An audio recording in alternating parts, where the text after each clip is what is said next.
Nous avons mis l'accent sur le fait qu'au commencement, tout était sous le gouvernement du Saint-Esprit, qui était chargé de réaliser tout le dessein de Dieu, et qui en était le gardien.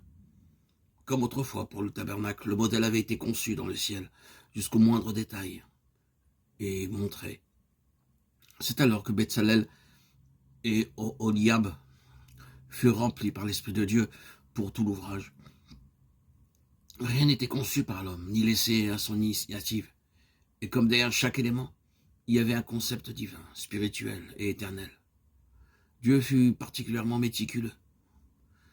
Il en fut ainsi dans cette première période du commencement, au début du nouvel Israël, car l'homme a une grande tendance à mettre sa main sur les choses et rien n'est trop sacré pour lui échapper.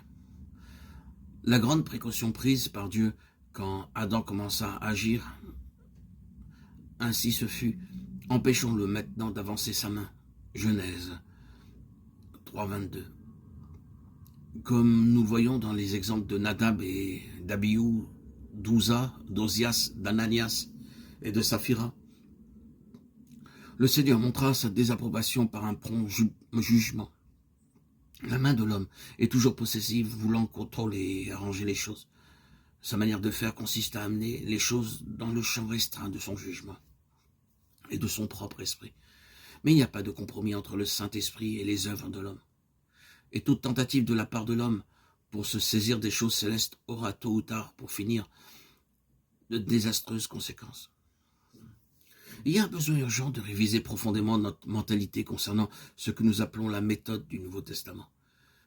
Il vaudrait mieux partir des causes que des effets, c'est-à-dire comment et pourquoi les choses ont commencé, et ensuite considérer les choses elles-mêmes.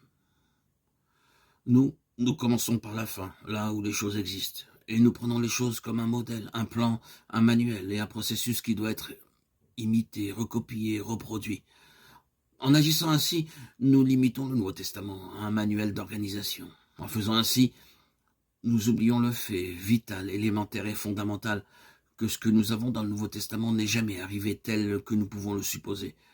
Quoi qu'il y ait dans le Nouveau Testament un ordre, c'était normal, naturel, spontané, issu d'une vie qui avait été impartie miraculeusement par un acte direct, du même esprit qui causa la conception de Jésus dans le sein de Marie, engendré et non pas créé.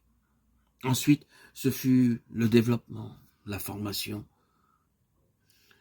d'un organisme issu, non du sang, ni de la volonté de la chair, ni de la volonté de l'homme, mais de Dieu. Jean 1.13. C'était vrai du tout, dans le sens collectif, comme cela fut vrai des parties individuelles de ce corps.